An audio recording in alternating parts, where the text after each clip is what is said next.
जय हिंद दोस्तों, आज हम सभी इस वीडियो का पार्ट नंबर 4 लेके आए हैं। आइए शुरू करते हैं प्रश्न उत्तर।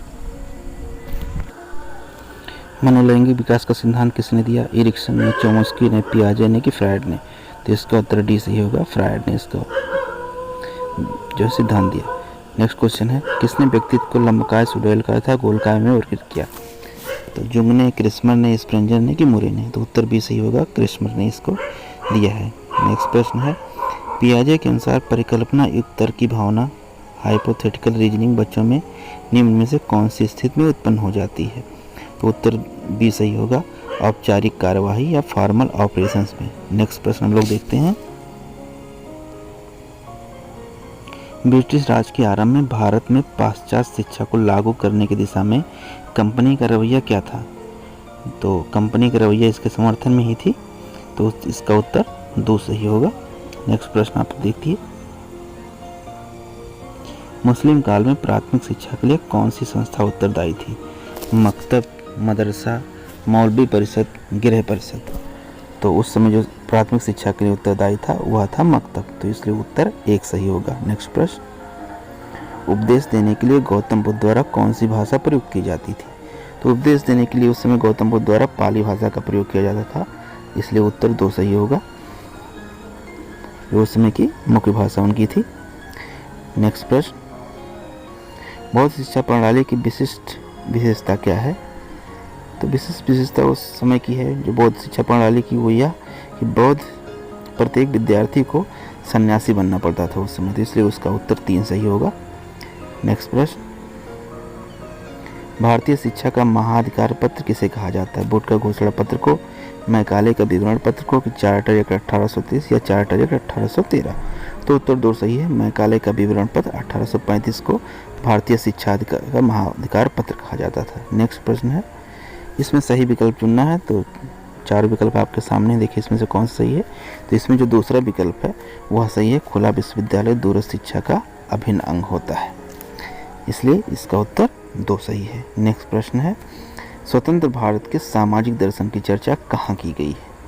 गीता में, स्वामी विवेकानंद की रचनाओं में, या संविधान में, या डिस्कवरी ऑफ इंडिया में? तो इसकी चर्चा जो है डिस्कवरी ऑफ इंडिया में की गई, इसलिए इसका उत्तर 4 सही होगा।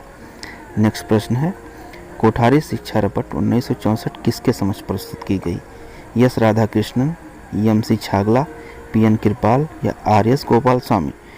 तो ये प्रस्तुत की गई एम.सी. छागला के सामने, अर्थात उत्तर 2 इसका सही होगा। नेक्स्ट प्रश्न है, मुदालियर आयोग द्वारा कौन सा ढांचागत परिवर्तन संस्तुत किया गया था? इंटरमीडिएट कॉलेज, 10वीं कक्षा विद्यालय, 11वीं कक्षा विद्यालय, इनमें से कोई नहीं? तो उत्तर 4 इसका सही होगा, इनमें से कोई नहीं। नेक्स्ट प्रश्न है, राधा कृष्णन आयोग रपट 1948 के सदस्य सचिव कौन थे? लक्ष्मण स्वामी मुदालियर, निर्मल कुमार सिद्धांत, डॉक्टर जाकिर हुसैन, डॉक्टर कर्मनारायण बहाल? तो उत्तर 2 सही है, निर्मल कुमार सिद्धांत। शिक्षा मनोविज्ञान की कौन सी वस्तुनिष्ठ विधि नहीं है? साक्षात्कार, विभेदात्मक, गाथा वर्णन, या मनोभौतिक? तो गाथा वर्णन जो है वस्तुनिष्ठ विधि नहीं है, अर्थात उत्तर आपका 3 सही होगा। नेक्स्ट प्रश्न है, विवेकानंद किस प्रकार जन शिक्षा प्रदान करना चाहते थे? तो ये जो प्रदान करना चाहते थे वो अपने संपूर्ण विकास में सुधार लाने के बारे में जन समूह में जागरूकता पैदा करना ही इनका मेन उद्देश्य था जन शिक्षा का, तो इसलिए इसका उत्तर 3 सही होगा। नेक्स्ट प्रश्न है, मनुष्य मात्र के विकास हेतु स्वामी विवेकानंद के विचार एवं सिद्धांत क्या थे?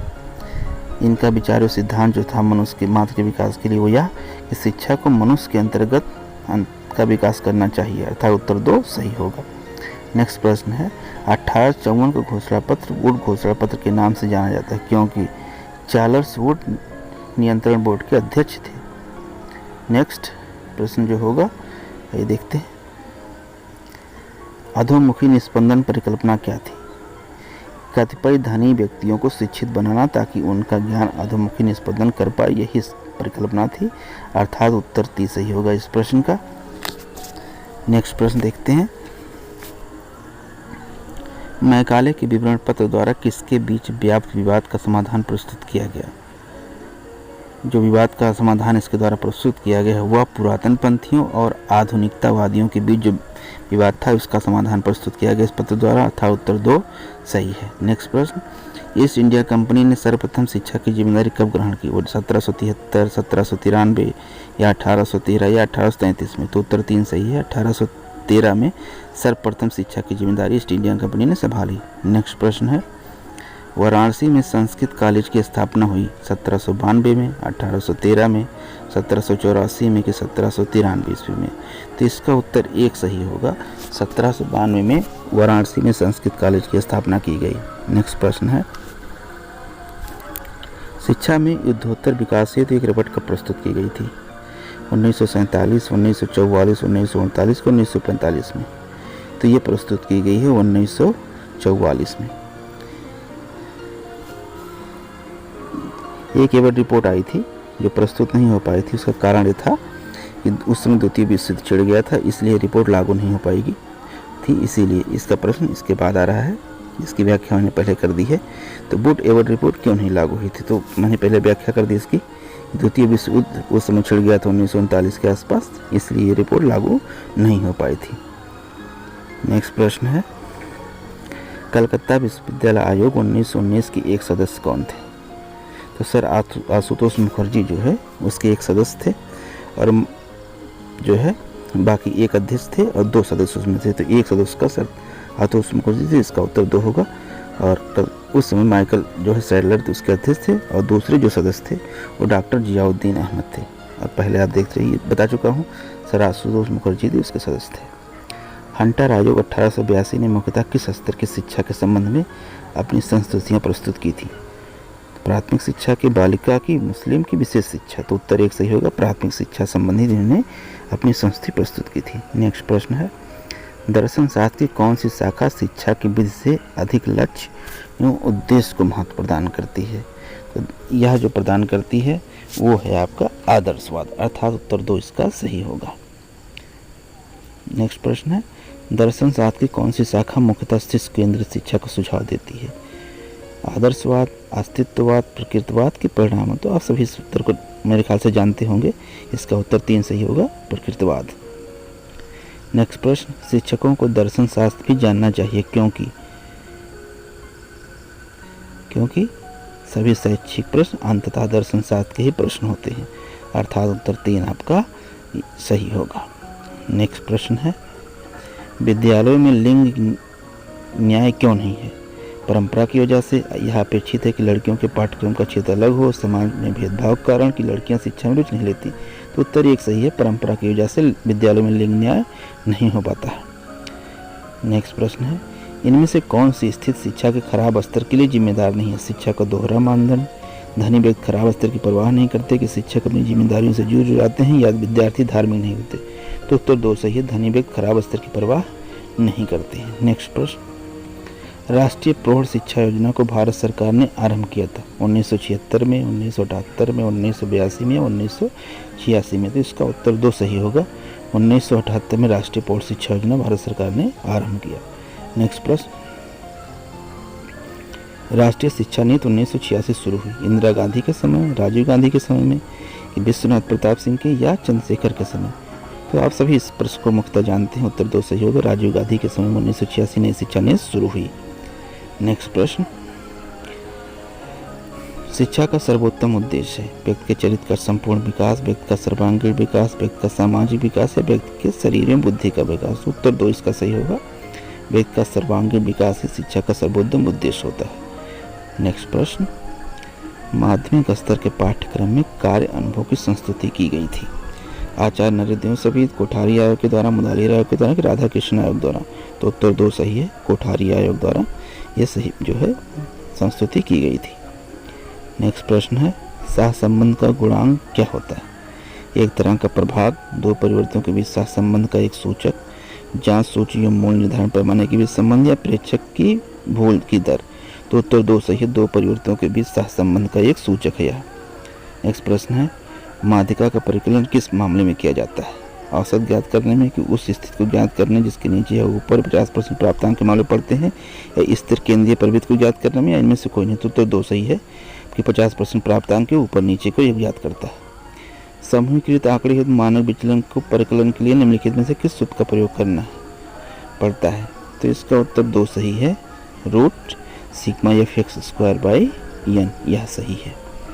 नेक्स्ट प्रश्न है, परीक्षा की जरूरत क्यों है? यह सर्व संबंधित को एक पुनर्निवेशन प्रदान करता है, इसलिए परीक्षा की जरूरत हमको पड़ती है। तो अर्थात उत्तर 1 सही है। नेक्स्ट प्रश्न है, मन स्वास्थ्य क्या है? किसी के साथ झगड़ा न करना, सुव्यवस्थित और प्रभावशाली जीवन यापन की दिशा में प्रेरक होने की दिशा के विद्यार्थियों की अच्छी तरह पढ़ाना या दूसरों की बातें समुचित ढंग से सुनना। तो उत्तर 2 सही है, सुव्यवस्थित और प्रभावशाली जीवन यापन की दिशा प्रदान करना। नेक्स्ट प्रश्न है, अनुबंधित प्रतिवर्त के माध्यम से ज्ञान प्राप्त करने के सिद्धांत का प्रवर्तन किसने किया? तो उत्तर 3 पावलोव ने इसको किया है। नेक्स्ट प्रश्न देखते हैं, डेमोक्रेसी एंड एजुकेशन के लेखक कौन है? तो डेमोक्रेसी एंड एजुकेशन के लेखक आपके हैं जॉन डीबी, अर्थात इस प्रश्न का उत्तर जो सही है वह है प्रश्न नंबर उत्तर नंबर 1। नेक्स्ट क्वेश्चन है, शिक्षा का संबंध समाज विज्ञान से है क्योंकि शिक्षा सामाजिक परिवर्तन का परिणाम एवं साधन दोनों ही है। इस अर्थात उत्तर 2 इस प्रश्न का सही होगा। नेक्स्ट प्रश्न, परिणामवाद की वजह से शिक्षा प्रदान की पद्धति में आरंभ में की योजना एक नवीन चीज का उल्लेख कीजिए। तो डाल्टन योजना, परियोजना पद्धति, कार्यक्रम शिक्षा या किंडरगार्टन। तो उत्तर 2 सही है, परियोजना पद्धति।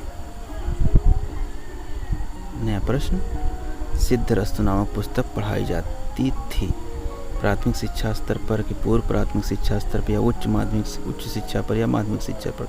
तो उत्तर 1 सही है, प्राथमिक शिक्षा स्तर पर यह पढ़ाई जाती थी। नेक्स्ट प्रश्न है, एक परीक्षण यदि वही मापन करता है जिसका मापन उसे करना चाहिए तो वह होगा एक विश्वसनीय परीक्षण की एक निबंधात्मक परीक्षण या एक वस्तुनिष्ठ परीक्षण या एक वैध परीक्षण।